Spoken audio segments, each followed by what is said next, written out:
Բարև ձեզ հարգելի հեռուստադիտողներ։ Մեր հայրենակցի գիտական աշխատանքները դեռ իր կենթանության շրջանում ունեցել են Հիրավի համաշխարհային մեծ հռչակ։ Հայորդիներ հաղորդաշարի այսօրվա հաղորդումը նվիրված է անվանի ֆիզիոլոգ Լևոն Օրբելուն։ Մեր հաղորդման հյուրերն են մեր հանրապետության գիտությունների ազգային ակադեմիայի Լևոն Օրբելու անվան ֆիզիոլոգիայի ինստիտուտի տնօրեն, կենսաբանական գիտությունների դոկտոր Նաիրա Այվազյանը եւ Օրբելի եղբայրների տուն թանգարանի ավագիտ աշխատող Գերասիմ Մկրտչյանը։ Բարի գալուս, հարգելի բարեկամներ, շնորհակալություն հրավերը ընդունելու համար։ Այժմ դիտենք փոքրիկ ակնարկ նվիրված Լևոն Օրբելու կյանքին եւ գործունեությանը եւ շարունակենք մեր հաղորդումը։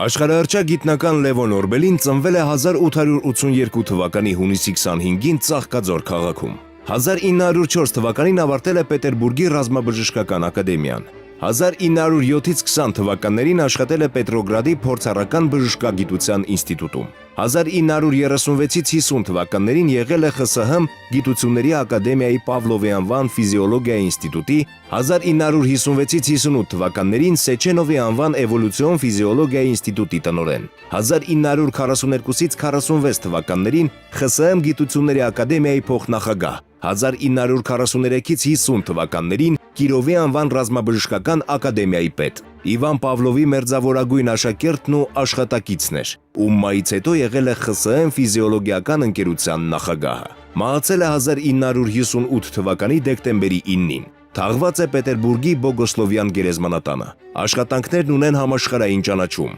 ԽՍՀՄ եւ ՀԽՍՀ Գիտությունների ակադեմիայի անդամ էր, սոցիալիստական աշխատանքի հերոս։ Արժանացել է զինվորական բժիշկների համար բարձրագույն բժշկական ծառայության գեներալ գնդապետի կոչման։ Սահմանվել է նրա անվան ամենամյա մրցանակ։ Նրա անունն է կրում Հայաստանի Հանրապետության Գիտությունների ազգային ակադեմիայի ֆիզիոլոգիայի ինստիտուտը, արտասահմանյան բազմաթիվ ակադեմիաների եւ ընկերությունների պատվավոր անդամ էր։ Երևանում, Ծաղկաձորում եւ Պետերբուրգում անվանակոչվել են փողոցներ, տեղադրվել հուշարձաններ։ ԽՍՀՄ-ում թողարկվել է նամականիշ, պարգևատրվել է բազմաթիվ շքանշաններով եւ մեդալներով։ Ծաղկաձորում գործում է Օրբելի եղբայրների տուն թանգարանը։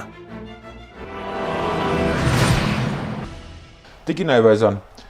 ծանոթանալով Օրբելու կենսագրությանը իմ մոտ այն տպավորություն ստեղծեց, որ 20-30-ականներից մինչև 50-ական թվականներ ողջ խորհրդային միությունում նրան հավասար ֆիզիոլոգ չկար, ինչ առումով, փաստորեն նա ԽՍՀՄ-ում զբաղեցրել է ֆիզիոլոգիայի գծով բոլոր ակադեմիական ինստիտուտների տնօրենի պաշտոնը, ընդ որում գրեթե միաժամանակ։ ԽՍՀՄ 1-2-ը թվարկեմ ակադեմիայի խորհրդային միության ֆիզիոլոգիա ինստիտուտի տնօրեն, էվոլյուցիոն ֆիզիոլոգիայի բարձրագույն նյարդային գործունեության ինստիտուտի տնօրեն, կենսաբանության գիտությունների բաժանմունքի ակադեմիկոս քարտուղար, Սեչենովի անվան էվոլյուցիոն ֆիզիոլոգիայի ինստիտուտի հիմնադիր տնօրեն։ Կարծում եմ առանց իսկապես ամենից հայտնի դե Իվան Պավլովից հետո ամենահայտնի ֆիզիոլոգներ ողջ խորհրդային միությունում նա։ Միանշանակ առանց որևէ կեղծ համեստության կարելի է նշել, որ նա ոչ միայն ղեկավարել է այդ ձեր նշած ինստիտուտներից մեծ մասը, այլ նաև շատերի հիմնադիրն է եղել։ Օրինակ 4-ը ԽՍՀՄ-ում, որոնք հետո շատ մեծ համբավ են ունեցել ամբողջ միությունում եւ աշխարհում, նա հիմնադրել է, այդ թվում նաև իհարկե եղել է հիմնադիրներից մեկը մեր Հայաստանի Գիտությունների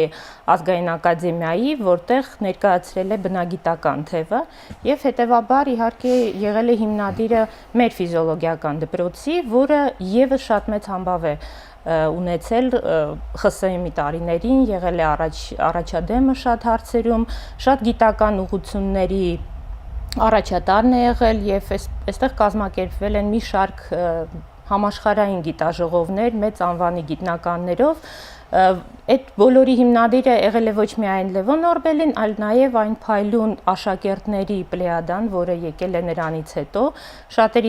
շատերը եղել են հայազգի եւ շատերը վերադարձել են Հայաստան հիմնադրելով այստեղ ուղղություններ ֆիզիոլոգիայում։ Լիարժեք կերպով իրավունք ունենք հպարտանալ մեր հայրենակցով։ Դա ամենևին սնապարտություն համարել պետք չէ։ Իհարկե։ Մի բան էլ քիչ ենք ասում հաճախ։ Այսինքն դեռևս այո, անհարկի եւ անտեղի համեստություն ենք դրսևորում։ Պարոն Մկրտչյան, նաեւ մեկ ուշագրավ հանգամանք է ինձ գրավել, որ համաշխարհային դուք կուղեք իհարկե, եթե սխալվում եմ, համաշխարհային պատմության մեջ Օրբելի եղբայրները նաև եզակ են, այն առումով, որ 3 եղբայր Ռուբենը, ցավոք ոչ այնքան հայտնի, Լևոնը եւ Հովսեփը երկն են իրենց ուղություններում համաշխարհային հռչակ են վայելել եւ անուն են վաստակել։ Դու շատ լավ սկսեցիք հաղորդումը, ասելով որ տպավորված եք։ Օրբելիները տպավորել են իրենց ժամանակակիցներին եւ շատ շարունակում են տպավորել եւ շարունակում են մարդիկ մնալ այդ տպավորության տակ առ այսօր։ Օրբելիների ֆենոմենը զարմացնում է բոլորին մինչ օրս ընտանիքի, թե ինչպես մի ընտանիքում 3 եղբայրներ, այդպիսի ընտանիքում մեծեր եւ այդպիսի դեմքեր դարձան։ Եվ ֆիզիոլոգիա, համաշխարհային ֆիզիոլոգ դարձան։ Միանգամայն տարբեր ուղղություններում եւ պիտի ասեմ, դա ընդհանրապես ֆենոմեն էր 20-րդ դարի սկզբի հայ իրականության մեջ, պիտի ասենք, որ իրենք ծնվել են տոհմիկ մտավորականների ընտանիքում։ Տոհմիկ մտավորականներ շատ քիչ կգտնենք մենք 20-րդ դարի սկզբի։ Պապը սովորել է Լազարյան ճեմարանում, սովորել է Դորպատի համալսարանում, հայրը ավարտել է Պետերբուրգի համալսարանը։ Աստվածատուր այո, 3 եղբայրների մեջ եւ 3 եղբայրներն էլ, ինչպես որ հայրն էր ցանկանում եւ մայրը, առավելապես Վարվարա Մովսեսի Արղության երկայնաբազուկը, նրանք ցանկանում են եւ երազում են, որ իրենց որդիները դառնան գիտնականներ, որտեղ գտնում են, որ դա ամենակարճ ճանապարհն է փառք բերելու իրենց ազգին եւ այդ ազգը կարիք ունի ուրիշներին պարտադրելու, հարգել իրեն։ 3 եղբայրներ են, նույն հորից մորից, բայց միանգամայն տարբեր բնավորությունների տեր մարդիկ։ Մի քիչ ծայրահեղացնելով, եթե պատկերեմ նրանց բնութագրեմ եղբայրներին, Ռուբեն Օրբելին դա անգլիական արիստոկրատի տիպար էր։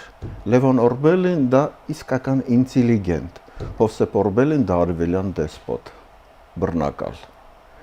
Իր բնավորությամբ շատ բռնկուն, համառ, սկզբունքային, Էմոցիոնալ հայ էր։ Եվ էմոցիոնալ նաև, բայց մայրը նամակներից մեկում գրում է Լևոնին, որ արդեն Պետերբուրգում էր սովորում, խնդրում է Լևոն ջան, ասում է՝ մի 2 բառ գրի մեր Յուսիային, Հովսեփին, խելք ու խրատ սովորացրու։ Մեր Հովսեփը շատ խելոք է, բայց կամակոր է ինչպես ավանակը։ Նաև գուցե այդ կամակորության շնորհիվ են կամակում գիտության ասպարեզում նման համաշխարհային դեմքեր դարձել, եթե կամակոր չլինեին հաստատական այդ կամակորությունը շարքային գիտաշխատող իհարկե հետագայում վերածվեց սկզբունքայինության եւ հեղինակությունների արժեվ չծնկելու բնավորության։ Շնորհակալություն։ Տիկին Այվազյան, Լևոն Օրբելուն որպես անվանի ֆիզիոլոգ ներկայացրեցիք, բայց նա նաև ռազմական բժշկության այդ ոլորտում ասպարեզում նույնպես թե որպես գիտնական եւ թե որպես կազմակերպիչ դեմք էր։ Մասնավորապես ճշտեցի, որ Կիրովի անվան ռազմաբժշկական ակադեմիան կարծեմ միակն էր, չէ՞, ողջ խորհրդային միությունում այդ ակադեմիան, թե ամենաբարձրագույնը։ Ամենահին կառույցներից մեկն է։ Բարձրագույն այդ ռազմական բժշկական գծով այդ ակադեմիայի պետն է եղել եւ արժանացել է զինվորական բժիշկների համար անժամանակ բարձրագույն բժշկական ծառայության գեներալ գնդապետի կոչման։ 3 հոգի են կարծեմ արժանացել, որից մեկը կրկին մեր հայրենակիցը։ Մեր անվանի հայրենակիցը, որը շատ մեծ դեր է խաղացել իհարկե երկրորդ համաշխարհային պատերազմի ժամանակ, նա միանշանակ իրան նվիրել է ազգին, ազգասելով այդ ժամանակ եւ ամբողջ ԽՍՀՄ այդ ազգերի հավաքին նա շատ մեծ դեր է խաղացել եւ իր գիտական, ասենք, գիտելիքների առումով եւ կազմակերպչական։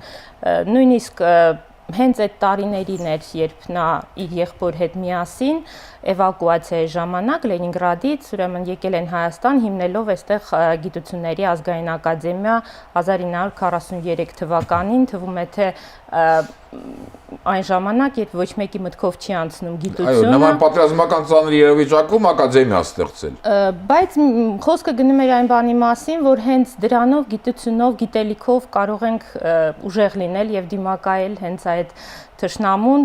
չեմ կարծում, որ դա սխալ է նույնիսկ այսօրվա իրավիճակի համար եւ նա փայլուն կերպ ապացուցել էր, որ դա իր դերը իհարկե միանշանակ խաղում էր։ Իսկ իր ուրեմն անունը շատ բարձր են միջև այժմ էլ հիշատակում ռազմական ակադեմիայում, ռազմաբժշկական ակադեմիայում։ Այո, դա միանշանակ մեծագույն անուններից մեկն է լինելով։ Կարծեմ նա բազմաթիվ վիրահատություններ էլ է կատարել, չէ՞, ռազմաճակատում, թե վիրավորներին։ Եվ վիրահատություններ եւ նաեւ այն բոլոր նորամուծությունները, որը ինքը իր գիտական հանճարեղ ուղեղի առումով փորձել է ներդնել այդ դժվարին իրավիճակում, օրինակ եղել է տարբերակ, երբ ֆիզիոլոգիական լուծույթի փոխարեն, ասենք, փորձել են սև ծովի ֆիլտրած ջուրը օգտագործել եւ այլն, դա շատ հետաքրքիր էքսպերիմենտալ ձեռքբերումներ են եղել, որը այդ ժամանակ պարզապես կենսական անհրաժեշտություն էին բոլորի համար։ Տասնյակ հարյուրազարավոր վիրավոր զինվորների, զինծառայողների բուժման։ Այո, եւ նաեւ իհարկե կազմակերպչական գործունեություն, որը շատ կարեւոր է ռազմական իրավիճակում, որի շնորհիվ եւ իրեն շնորհվել է գեներալ գնդապետի այդ կոչումը։ 3 հոգուց, փաստորեն 3 հոգուց մեկը եւ մեր հայրենակիցը։ Պետք է ասել, որ ընդհանրապես պատմության մեջ այդ կոչումը շնորհվել է, եթե չեմ սխալվում, ընդամենը 12 հոգու, որից միայն 4-ը ժամանակակից Ռուսաստանի արդեն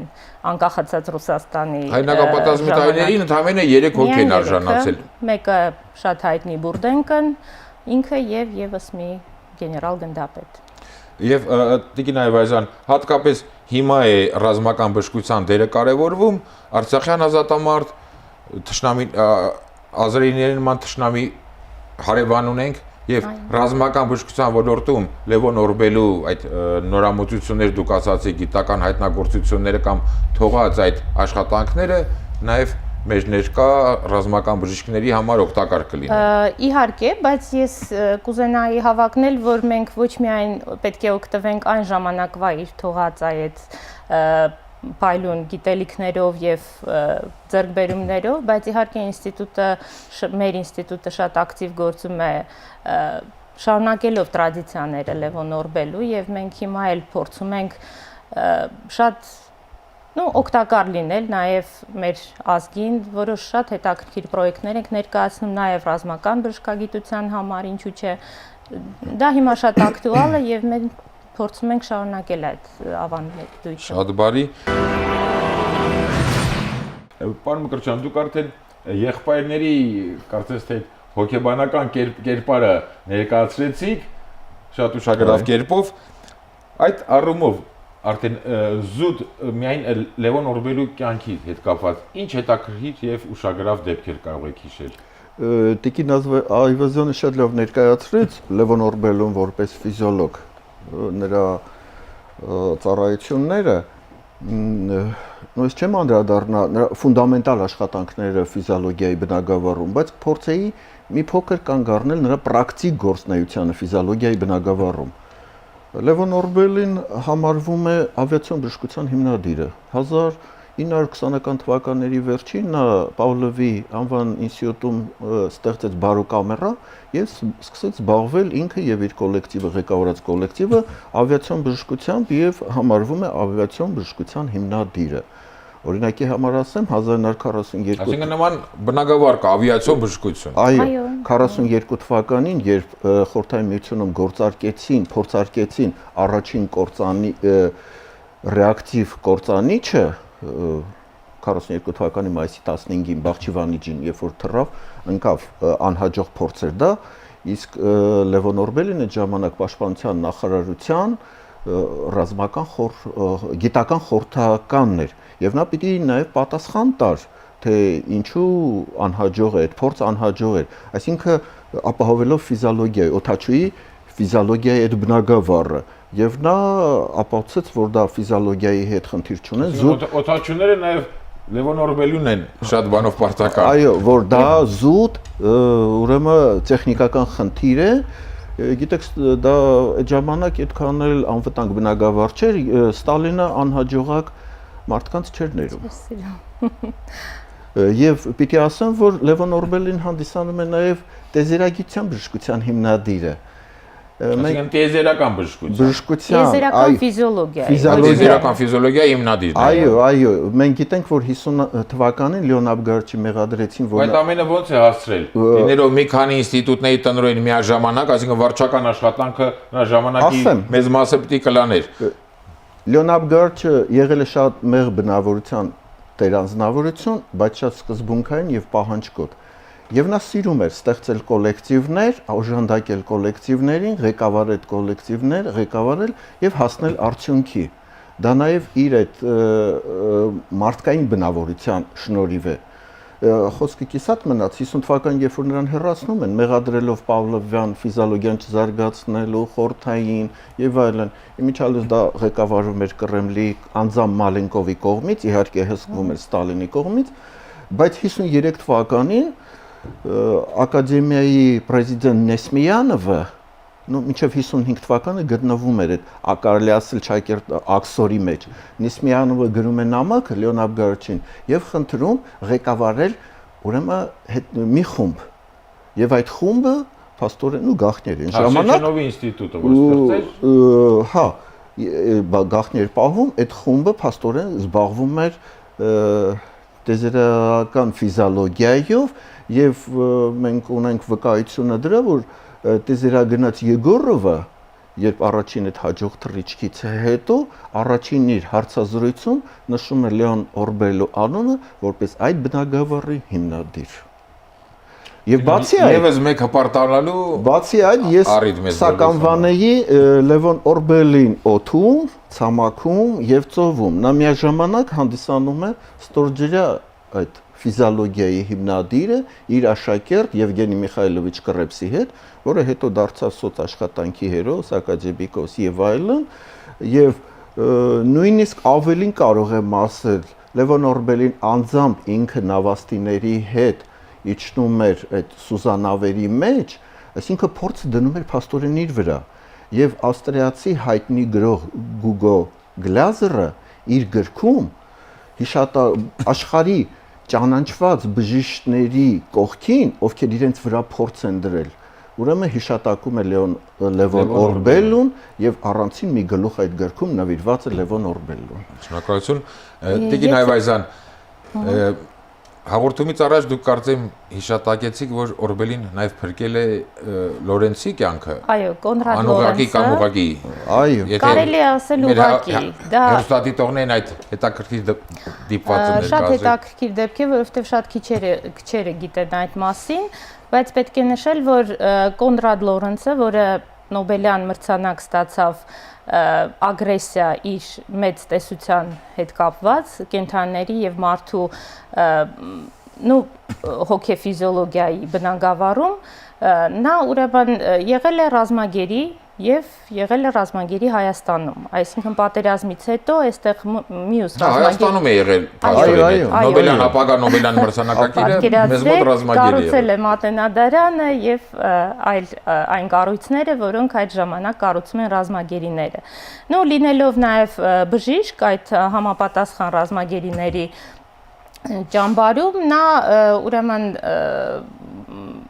գրել է իր գրության իր այդ Նոբելյան հետագա տեսության սկիզբը հայկական տետրերում, որը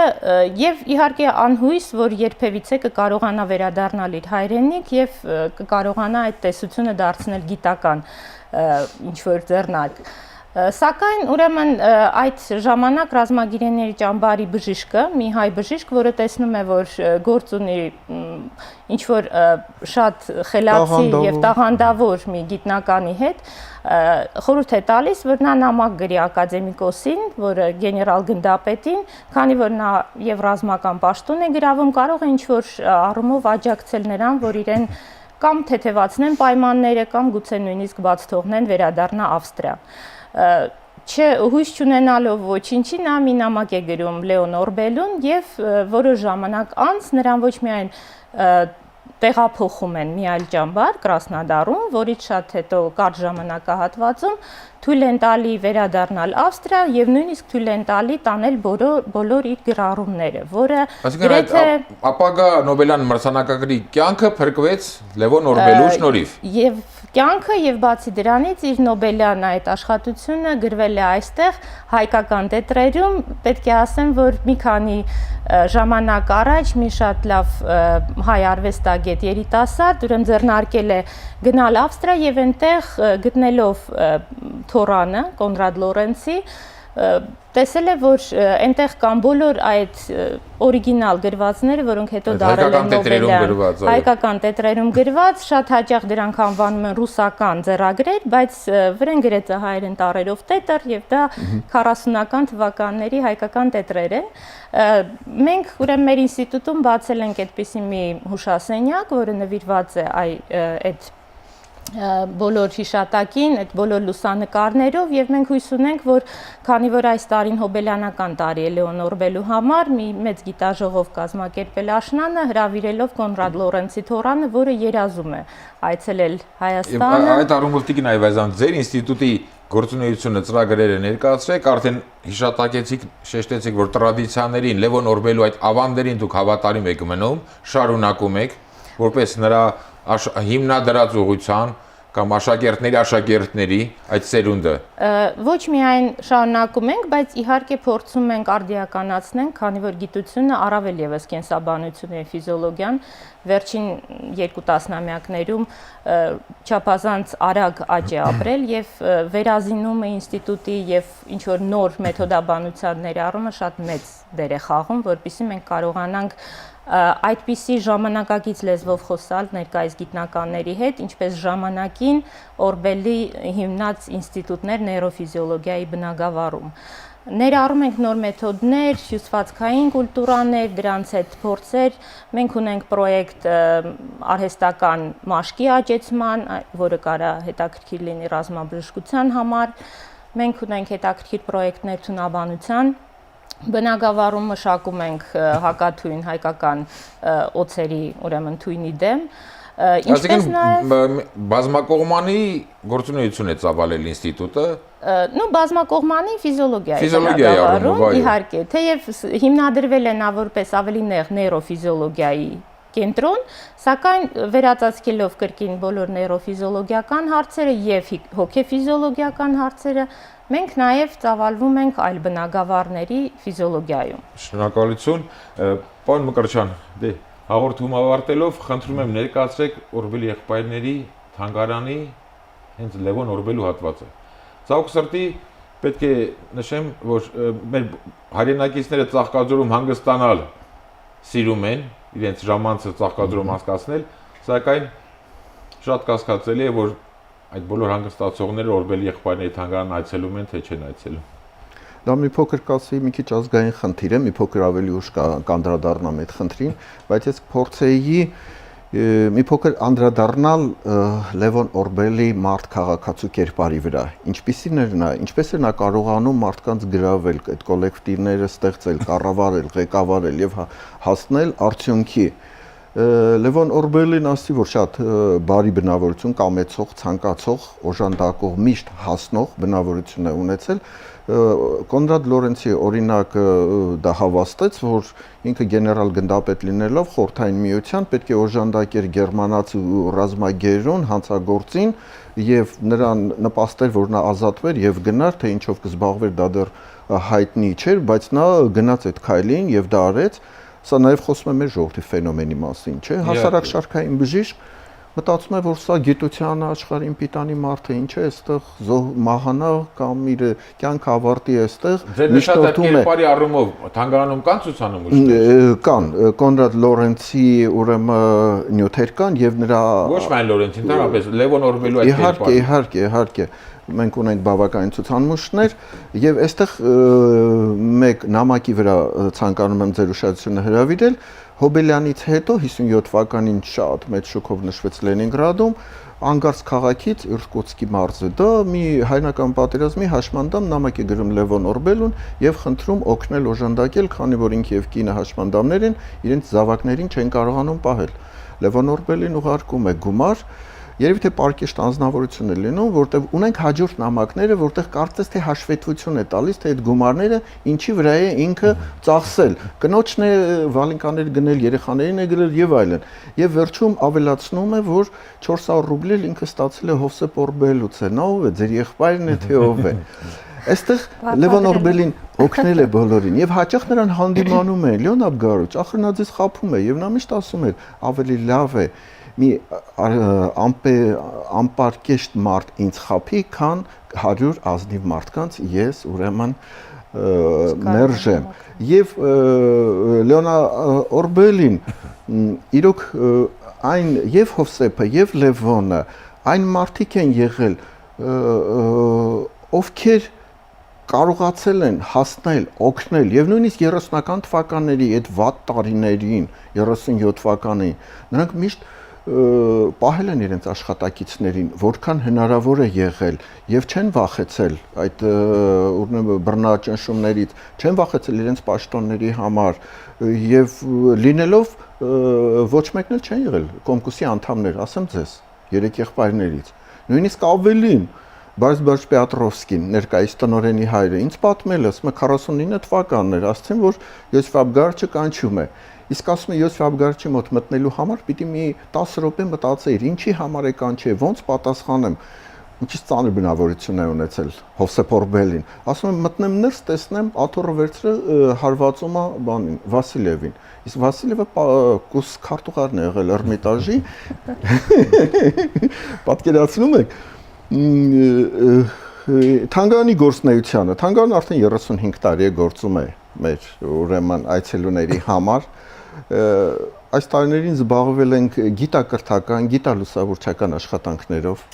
հրատարակել ենք բրոշուրներ, գրքեր։ Հարգելի բարեկամներ, կրկին մեկ անգամ եւս շնորհակալություն ձեզ հաղորդմանը մասնակցելու պատրաստակամության համար։ Մեր հանրապետության ֆիզիոլոգներին մաղթենք նորանոր գիտական հաջողություններ, որպեսզի Լևոն Օրբելու թողած այդ գիտական ավանդույթները ոչ միայն շարունակվեն, այլև ավելի զարգանան եւ մեր հայրենակիցներին էլ հորդորենք, կոչ անենք Ծաղկաձոր այցելելիս անպայման իրենց պարտքը համարեն առաջներթին այցելեն Լև Օրբելի եղբայրների տուն թանգարան։ Հարգելի հեռուստադիտողներ, հայորդիներ հաղորդաշարի այսօրվա հաղորդումը նվիրված էր Լևոն Օրբելուն։ Առայժմ այսքանը ճանաչենք հայորդիներին։